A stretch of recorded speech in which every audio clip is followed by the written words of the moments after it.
उपाय तो ये है कि अगर कोई महिला अपने ससुराल पक्ष के खिलाफ कोई कंप्लेंट दर्ज कराती है, और ये अमूमन देखने में आता है कि कंप्लेंट में सच्चाई बहुत कम होती है और उसमें झूठ को चाशनी में मिला के ऐसे पेश किया जाता है कि लड़की बहुत पीड़ित है, कि साहब लड़के या उसके घर वाले उस पर बहुत यातना कर रहे हैं, बहुत परेशान कर रहे हैं।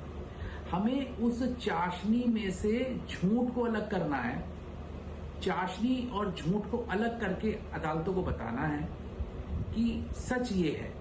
और जब आप सच बताएं, घर में आती है और ऐसा महसूस होने लगता है कि लड़की बदतमीज है, लड़की साइको है, लड़की जिद्दी है और सम्मान नहीं करना चाहती किसी का, अपने पति का और उसके परिवारजनों का, तो लड़कों को ये चाहिए कि वो एविडेंस इकट्ठा करें।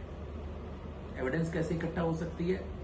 एविडेंस वीडियो हो सकती है, एविडेंस जिसको हम इलेक्ट्रॉनिक फॉर्म में एविडेंस कहते हैं, जो कि अब तो इलेक्ट्रॉनिक फॉर्म का जमाना है।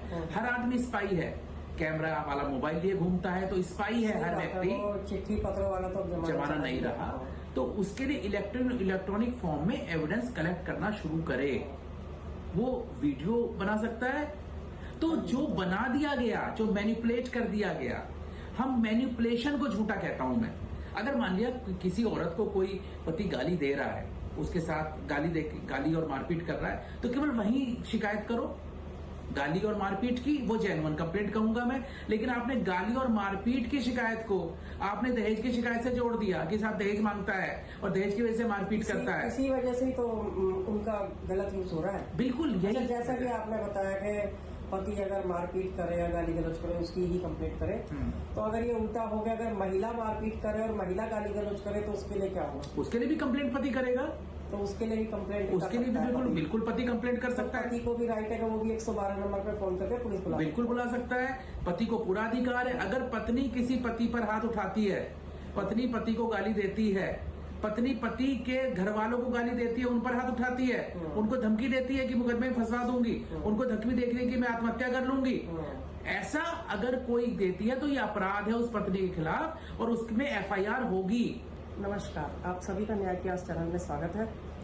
और आज हम जो विषय लेकर आए हैं वो बहुत ही विचलित विषय है समाज के लिए। जैसा कि हर इंसान ने ये तो सुना है कि हाँ भाई बहू को परेशान किया जा रहा है, ससुराल पक्ष के द्वारा, सास के द्वारा, नंद के द्वारा, पति के द्वारा, लेकिन ये कभी सुनने को नहीं मिलता कि ये पति को भी पत्नी के द्वारा परेशान किया जा रहा है, सास को बहू के द्वारा परेशान किया जा रहा है, नंद को टॉर्चर किया जा रहा है, देवरानी जिठानी एक दूसरे को आपस में टॉर्चर करती हैं।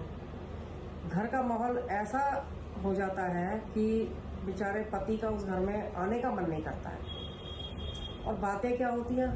बेफिजूल की बातें कि भाई सास की इज्जत तो करना ही नहीं चाहती है आजकल की बहू में, और नंदों को भी नहीं चाहती कि भाई वो घर में आए, कभी कभी छुट्टियों में आ जाए तो उसमें भी समस्या होती है। और वो बहू फिर पैड में हर वो काम करती है जो उसके पति को, सास को या फैमिली मेंबर्स को बुरी लगे। तो इसके बारे में जो इस तरह की जो समस्याएं समाज में चल रही हैं और वो इस हद तक पहुंच जाती हैं कि इंसान आत्महत्या तक करने की कोशिश करता है, जो आए दिन हो रहा है सोसाइटी के अंदर। बहुत सारी जगह देखा गया है कि आए दिन बेचारे लड़के परेशान होके, जो मेंटल क्रूएल्टी से परेशान होके, समाज से परेशान होके, इस मतलब समाज में अपनी इज्जत को खोते हुए देखकर एक पत्नी के हाथों बेचारे आत्महत्या तक कर लेते हैं। तो उनको इन समस्याओं से बचाव करने के लिए वकील साहब से हम बात करेंगे कि क्या क्या इसमें बचाव कर सकते हैं और कैसे उसका कानूनी रूप से सहायता ले सकते हैं। तो बताइए वकील साहब, अगर इस तरीके से कोई प्रताड़ित है, कोई फैमिली अपनी बहू से, तो वो कैसे अपना बचाव करे? देखिए, बचाव कैसे करे ये एक बड़ा विस्तृत विषय है। हाँ। क्योंकि हमारा जो कानून है हिंदुस्तान का, वो जेंडर बायस कानून है।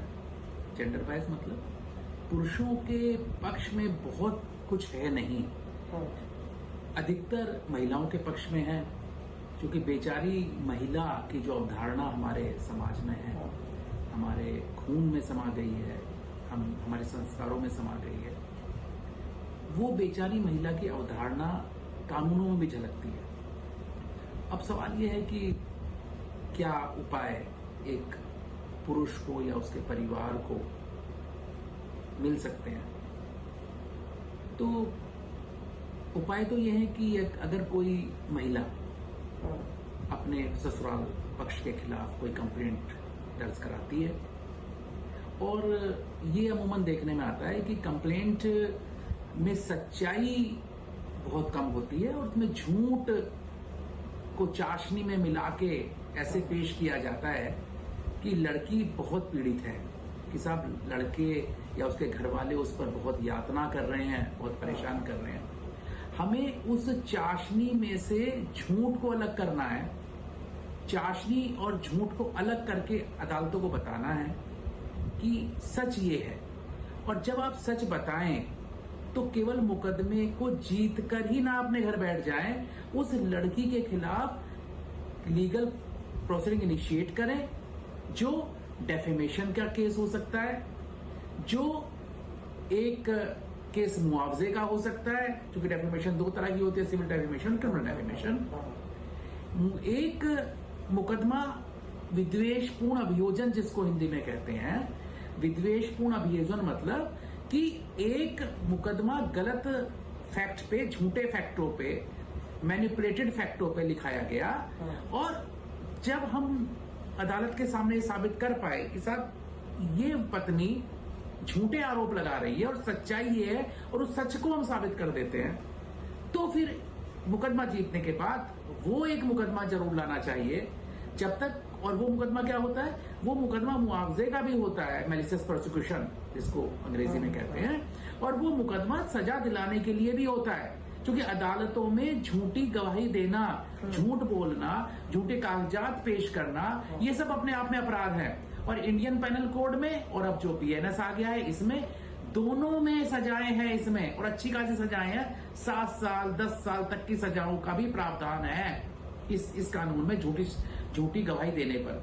तो ऐसे मुकदमे लाएं पुरुष या उसके परिवार वाले, ससुराल या उसके परिवार वाले, मुकदमा जीतने के बाद तो फिर ये ऐसे सबक मिल सकता है उन महिलाओं को, अगर उनके खिलाफ आप प्रॉपर प्रोसीडिंग्स करते हैं। जैसे इस तरह की महिलाएं होती है कि घर में आतंक सा बचाए रखती है अपना। जी, मतलब 1 मिनट भी चैन से किसी को जीने नहीं देती है। जी, मेंटल टॉर्चर करती हैं, कभी कभी तो फिजिकल असॉल्ट तक भी करती हैं। हाँ, गालियां भी देती हैं लड़कियां, गालियां भी देती हैं, मारपीट तक उतर आती है। हस्बैंड पर मारपीट करती है, लिटरली बिल्कुल करती है, गाली गलौज करती है। ठीक है, इस बीच में लेकिन बेचारे बच्चे पिस जाते हैं। अब कई बार ऐसा होता है, हस्बैंड बच्चों की सोचकर कई बार चुप लगा जाता है, नहीं कोई एक्शन लेता है। तो क्या एक्शन लेना चाहिए और उसके फेवर में क्या क्या है? देखो, अगर जुल्म सहोगे, अत्याचार सहोगे, तो सहते ही रहोगे। ये मैं लड़कियों को भी कहता हूँ, लड़कों को भी कहता हूँ, क्योंकि दोनों लोग गलत हैं कहीं ना कहीं। तो आज चूंकि आपने लड़कों के पक्ष में बोलने के लिए बात रखी है, तो इसके लिए आपको, जैसे किसी लड़के की शादी होती है और शादी होने के बाद लड़की घर में आती है और ऐसा महसूस होने लगता है कि लड़की बदतमीज है, लड़की साइको है, लड़की जिद्दी है और सम्मान नहीं करना चाहती किसी का, अपने पति का और उसके परिवारजनों का। तो लड़कों को ये चाहिए कि वो एविडेंस इकट्ठा करें। एविडेंस कैसे इकट्ठा हो सकती है? एविडेंस वीडियो हो सकती है, एविडेंस जिसको हम इलेक्ट्रॉनिक फॉर्म में एविडेंस कहते हैं, जो कि अब तो इलेक्ट्रॉनिक फॉर्म का जमाना है। हर आदमी स्पाई है, कैमरा वाला मोबाइल लिए घूमता है तो स्पाई है हर व्यक्ति, चिट्ठी पत्र वाला तो जमाना नहीं रहा। तो उसके लिए इलेक्ट्रॉनिक फॉर्म में एविडेंस कलेक्ट करना शुरू करे। वो वीडियो बना सकता है, वो टेलीफोनिक कन्वर्सेशन पे जब बातें होती हैं वो बना सकता है, रिकॉर्डिंग कर सकता है, बिल्कुल। WhatsApp और के मैसेज। व्हाट्सएप चैटिंग्स होती हैं, व्हाट्सएप मैसेज को सेव करके रख सकता है। आजकल लोग मेल पर भी अपनी बातें लिखते हैं, पति पत्नी, मैंने बहुत देखा है मेल पर लिखना। तो मेल पर लिखते हैं तो वो मेल वाली जो आपकी कन्वर्सेशन है उनको सेव कर सकते हैं और उन एविडेंसेस को कोर्ट में प्रोड्यूस कर सकते हैं। अब एविडेंस, एक क्वेश्चन ये भी उठता है दीक्षांतरी जी कि ये एक लोगों के मन में एक शंका है कि साहब अगर किसी को बिना बताए हमने उसका इलेक्ट्रॉनिक एविडेंस एक सुरक्षित करने की कोशिश की, बनाई, वीडियो हो चाहे वो ऑडियो कन्वर्सेशंस हो या फिर व्हाट्सएप चैटिंग्स हो, तो ये अपने आप में एक अपराध है, ऐसी शंका होती है। देखो, राइट टू प्राइवेसी जो इसको कहते हैं, वो राइट टू प्राइवेसी को वायलेट करना कोई क्राइम नहीं है। राइट टू प्राइवेसी क्या होगी? पति पत्नी के बीच में राइट टू प्राइवेसी नहीं बचती है। जहां पत्नी चिल्ला रही है, मोहल्ले के लोग सुन रहे हैं, तो राइट टू प्राइवेसी खत्म हो गई। और कानून ये है कि आपने अगर कोई एविडेंस इकट्ठी की है और भले ही वो उसको इकट्ठा करने में आपने कुछ इलीगल नॉर्म्स का भी इस्तेमाल कर लिया है, बेस का भी इस्तेमाल कर लिया है, तो भी एविडेंस एडमिसिबल है। यहां ये दिमाग से निकाल देना चाहिए कि साहब हमने एविडेंस कलेक्ट कर ली तो हमें कोर्ट सजा दे देगा, नहीं देगा। आपको सच्चाई लाने के लिए अगर कोई एविडेंस आप कर रहे हैं इकट्ठा और कोर्ट में प्रोड्यूस कर रहे हैं तो वो एडमिसिबल है, और अगर आप उसको प्रूव कर देते हैं कि वो ठीक है तो दूसरे पक्ष को सजा होगी। तो आज के टाइम में सबसे अच्छा तरीका जो अपनी बात को रखने का है वो इलेक्ट्रॉनिक एविडेंस का ही है, जिसमें सीसीटीवी फुटेज भी शामिल होती है। चलिए ठीक है, ये तो सही बताया आपने। जैसा कि सुप्रीम कोर्ट ने ये जो 498 के झूठे केसेस सामने आते हैं जी, इसीलिए इन पर मतलब गिरफ्तारी पर रोक लगाई थी, क्योंकि अमूमन देखा गया है कि 75% केसेस झूठे ही पाए जाते हैं। नहीं, मैं कहता हूँ 75 नहीं, 90% से ज्यादा 95-98% केस झूठे हैं। और जिसमें महिलाएं ज्यादा एग्रेसिव मतलब रोल प्ले करती हैं।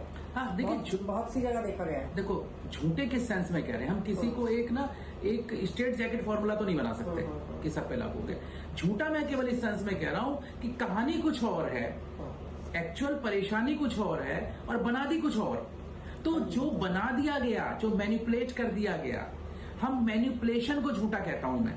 अगर मान लिया किसी औरत को कोई पति गाली दे रहा है, उसके साथ गाली और मारपीट कर रहा है, तो केवल वहीं शिकायत करो गाली और मारपीट की, वो जेन्युइन कंप्लेंट कहूंगा मैं। लेकिन आपने गाली और मारपीट की शिकायत को आपने दहेज की शिकायत से जोड़ दिया कि साहब दहेज मांगता है और दहेज की वजह से मारपीट करता है। इसी वजह से तो उनका गलत यूज हो रहा है। बिल्कुल यही, जैसा कि आपने बताया कि पति अगर मारपीट करे या गाली गलौज करे उसकी ही कंप्लेंट करे, तो अगर ये उल्टा हो गया, अगर महिला मारपीट करे और महिला गाली गलौज करे तो उसके लिए क्या होगा? उसके लिए भी कंप्लेंट पति करेगा, तो उसके लिए भी कंप्लेंट, उसके लिए भी बिल्कुल पति कंप्लेंट कर सकता है। पति को भी राइट है कि वो भी 112 नंबर पे फोन करके पुलिस बुला, बिल्कुल बुला सकता है। पति को पूरा अधिकार है। अगर पत्नी किसी पति पर हाथ उठाती है, पत्नी पति को गाली देती है, पत्नी पति के घर वालों को गाली देती है, उन पर हाथ उठाती है, उनको धमकी देती है कि मुकदमे में फंसवा दूंगी, उनको धमकी देती कि मैं आत्महत्या कर लूंगी, ऐसा अगर कोई देती है तो ये अपराध है उस पत्नी के खिलाफ और उसमें एफआईआर होगी।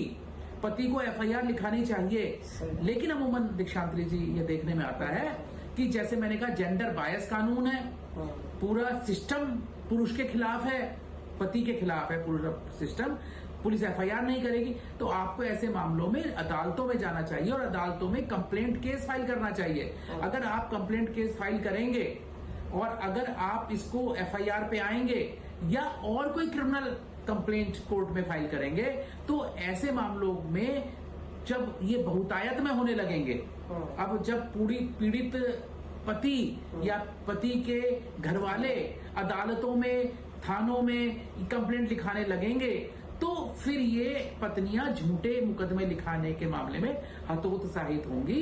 उनका उत्साह बढ़ेगा नहीं, उनका उत्साह कम होगा और पुलिस को और समाज को भी एक नई दिशा मिलेगी कि हाँ भाई, अब उस आदमी की भी बात सुनने लगी है जिसकी कोई बात करता ही नहीं है। पुरुष की ना कोई बात करता है ना सुनता है, तो ये तो मेहनत करनी पड़ेगी, थोड़े समाज को सही करना पड़ेगा। और समाज तब सही होगा जब ऐसे पीड़ित पुरुष अदालतों में मुकदमे लेकर पत्नियों के खिलाफ आएंगे। ठीक बात है।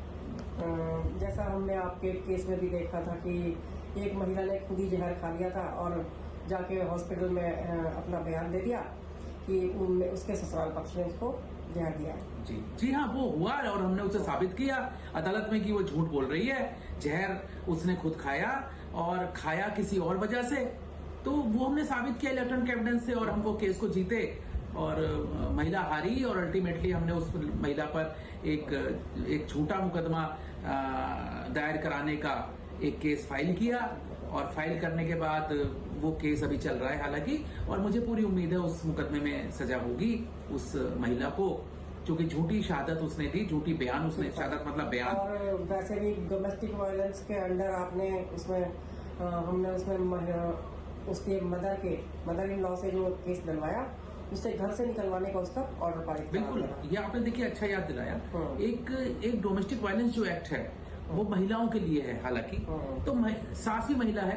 मैंने एक एपिसोड इस मसले पे बनाया था और दर्शक अगर देखेंगे तो उनको पता लगेगा कि जो कि एक महिला यानी कि सास नंद या जो भी उस घर में रहती है वो भी डोमेस्टिक वायलेंस में केस फाइल कर सकती हैं। मतलब भाभी नंद बिल्कुल कर सकती है, कोई भी महिला बिल्कुल कर सकती है। जेठानी देवरानी के खिलाफ, देवरानी जेठानी के खिलाफ, जो भी मतलब उससे प्रताड़ित है वो भी अपने फेवर की बात। डोमेस्टिक वायलेंस का मतलब ये नहीं कि पत्नी को ही अधिकार है। डोमेस्टिक वायलेंस का मतलब है किसी भी महिला को जो साझी गृहस्थी में रहती है अधिकार है। वो एक अच्छा एपिसोड हमने बनाया है, उस पर हमने विस्तृत रूप से उस पर चर्चा की है। और लिटरली उसमें जो है अपने सास के थ्रू जो केस डलवाया था डोमेस्टिक वायलेंस का, उससे महिला को घर में नो एंट्री का बिल्कुल ऑर्डर मिला और वो नहीं आई, लड़की नहीं आई। और क्योंकि उनकी कंडीशन अगर ऐसी वर्ष से वर्ष हो जाए कि रहना ही मुश्किल हो जाए बहू के साथ जी, जो आए दिन गाली गलौच और बदतमीजी और पति का भी मेंटल टॉर्चर इतना इस हद तक कर दे कि पति का घर में आने का मन नहीं करे।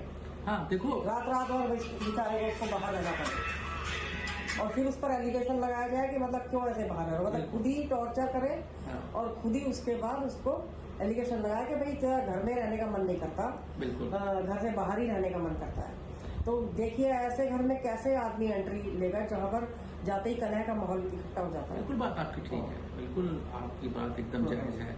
और देखो कई बार हमने देखा है कि पति भी सुसाइड कर लेते हैं। यस हाँ। अब ऐसे मामलों में जहाँ पति सुसाइड कर ले तो भाई क्या करोगे?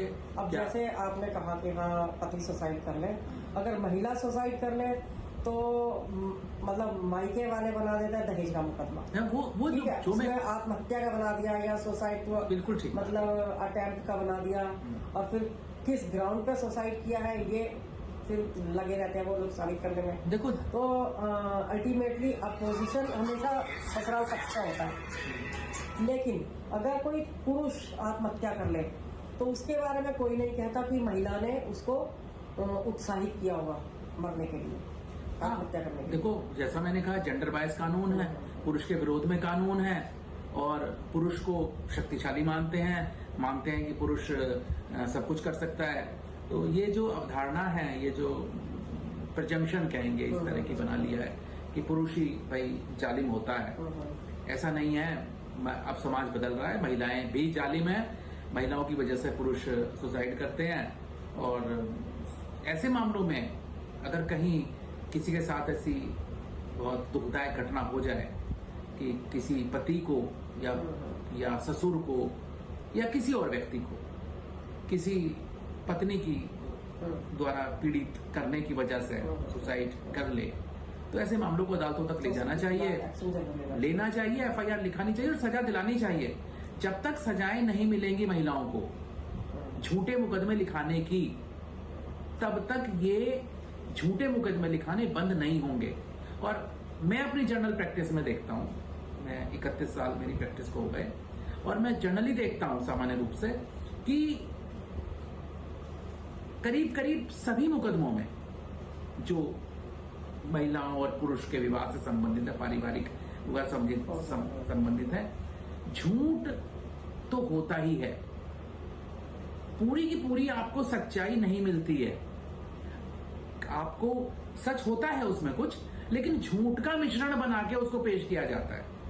तो वो झूठ के मिश्रण जो बनाकर पेश किया जा रहा है अदालतों में, और झूठी गवाहियां दी जा रही हैं और बनाए जा रहे हैं कागज और बनाई जा रही हैं गवाहियां, उनको ही हमें ऐसे अदालतों में लड़ना है उस केस को, जिससे कि हम उस झूठ को अलग करके अपने पक्ष में मुकदमे को जज को बता सके, कोर्ट को बता सके, और कोर्ट हमारे पक्ष में गवाहियों के आधार पर और झूठ को अलग करके हमारे पक्ष में फैसला सुनाने को मजबूर हो जाए, और उसके बाद फिर उस महिला के ऊपर एक केस फाइल करें और उसको सजा दिलाएं। ये एक तरीके हैं। और भाई देखो, बाकी तो दूसरा तरीका वो डिवोर्स का रह जाता है। अगर महिला कोई इस तरह के आचरण करती है जिसको हम क्रूअल्टी में डेफिनेशन में कवर्ड हो जाती है जो, तो उस आधार पर पुरुष जो है वो तलाक मांग सकता है। लेकिन भाई कानून ऐसा है कि यहाँ तलाक लेने में आदमी बूढ़ा हो जाता है, तलाक नहीं मिलता है। ये तो मैं हर एक आदमी से कहता हूँ जो मेरे पास तलाक लेने के लिए आता है। समस्याएं देख रहे हैं कि मतलब महिलाएं जो है पति को तो चाहती है, लेकिन उसे परिवारजनों को मतलब उनसे दूरी बनाना चाहती है। क्या कर सकते हैं, समाज में अपनी फैमिली से ज्यादा अटैच है, तो लड़के की कोई फैमिली नहीं होती क्या? बिल्कुल ठीक बात है, होती है, लेकिन अब समाज है भाई, क्या करेंगे? ऐसा चल रहा है, ऐसे संस्कार दिए जा रहे हैं, हम लड़कियों को ऐसे संस्कार दे रहे हैं, तो वो लड़कियां वही करती हैं आके जो अपने घरों में देखती हैं, और इसका कोई इलाज नहीं है। लड़के भी फिर इस तरीके से स्ट्रिक्टनेस फॉलो कर दे कि भाई ठीक है, मैं अपनी फैमिली छोड़ रहा हूँ, तुम अपनी फैमिली छोड़ो, बिल्कुल कोई मतलब नहीं रखोगे। अरे वो ऐसे तो नहीं चलती खैर रिश्तेदारियां, लेकिन या समाज नहीं चलता, पर हाँ लड़के को अगर कोई ऐसी लड़की आती है तो उसको स्ट्रिक्टली उसको हैंडल करना चाहिए। स्ट्रिक्टली का मतलब मारपीट नहीं है भाई, बदतमीजी नहीं है। स्ट्रिक्टली का मतलब है अपनी बात को ठीक ढंग से रखो और बताओ कि इस वजह से नहीं हो सकता, ऐसा नहीं हो सकता, मेरे बूढ़े माँ बाप है। हाँ, ज्यादा नहीं झेलना है, इतना तो झेलना ही चाहिए कि परिवार चल जाए, क्योंकि परिवार चलाना ही सैक्रिफाइस है, लेकिन ज्यादा ना झेलें। और अगर लगे कि कोई लड़की नहीं मान रही है तो कह दें कि ठीक है भाई, नहीं रह सकती हो तो फिर अदालतों में जो तुम्हें करना है, डिवोर्स चाहिए डिवोर्स लो, अलग रहना है अलग रहो, मेंटेनेंस लेना है मेंटेनेंस लो, आपको जो चाहिए वो मांगो, वो देंगे, लेकिन साथ नहीं रह सकते। तो इस तरह के काम करने चाहिए, इस तरह की प्रक्रिया अपनानी चाहिए, और तभी कुछ पुरुषों का बचाव हो सकता है। सुप्रीम कोर्ट ने भी एक केस में कहा था कि अगर कोई महिला पेरेंट्स से अलग रहने के लिए इस तरीके की प्रताड़नाएं पति को देती है कि भाई मेंटल टॉर्चर करती है कि वो जिससे अपने माता पिता से अलग रहे, उसके साथ अलग रहे, तो इस आधार पे भी मतलब तलाक बिल्कुल ये क्रूअल्टी है। जैसा मैंने कहा, क्रूअल्टी के ग्राउंड पर डिवोर्स मांग सकते हैं। कोई महिला कहे कि अपने माता पिता को छोड़ के अलग रहो, ये क्रूअल्टी है। कोई महिला पुरुष को बदतमीजी करे, उसके साथ गालियां दे, उसके साथ मारपीट करे, उसे धमकियां दे, ये सब क्रूअल्टी है ना। ये सब बहुत सारी चीजें क्रूअल्टी को एक ना छोटी सी चीज में डिफाइन नहीं कर सकते। क्रूअल्टी बहुत बड़ी चीज है, और हर आदमी के लिए क्रूअल्टी अलग अलग होती है। तो जैसे क्रूअल्टी जिसके लिए अलग अलग होती है, उस हिसाब से वो उस ग्राउंड पे तलाक के पिटीशन के लिए आ सकता है। चलिए, वकील साहब का बहुत बहुत धन्यवाद जो हमें ये सारी जानकारी दी कि महिलाओं के फेवर में कानून है तो पुरुषों के फेवर में भी कानून है, क्योंकि दोनों ही समाज का हिस्सा है। शादी एक ऐसा बंधन है कि दोनों ही परिवार, मतलब दो परिवार एक होते हैं, और हस्बैंड और वाइफ भी एक साथ मिलके आगे परिवार का मतलब निर्माण करते हैं। ठीक यही सोसाइटी है, यही समाज है। लेकिन इस सोसाइटी में जब इस तरह की प्रताड़नाएं कभी पतियों के द्वारा या कभी पत्नियों के द्वारा सुनने को मिलती हैं, तो बहुत ही बुरा लगता है। आत्महत्याएं जो हो रही हैं आए दिन, बच्चे आजकल अपनी लाइफ को नरक करके बैठे हैं, आए दिन कोर्ट में आ जाते हैं, झूठे मामले कोर्ट में आते हैं। तो उन सब का बचाव जो वकील साहब ने हमें बहुत अच्छा बताया, उसके लिए वकील साहब का धन्यवाद। आगे फिर से कोई नया विषय लेकर आएंगे समाज का जो हमारी समस्याओं से जुड़ा होगा, और इसलिए हम चाहेंगे कि आप हमारा वीडियो पूरा देखा करें, और हमारे चैनल को सब्सक्राइब करें, लाइक एंड सब्सक्राइब करें, शेयर करें, जिससे आप लोगों को नोटिफिकेशन मिलता रहे और आप इन चैनल के माध्यम से अपनी समस्याओं के निवारण को हमसे समझ सकें और उसका लाभ उठा सकें। तब तक के लिए नमस्कार।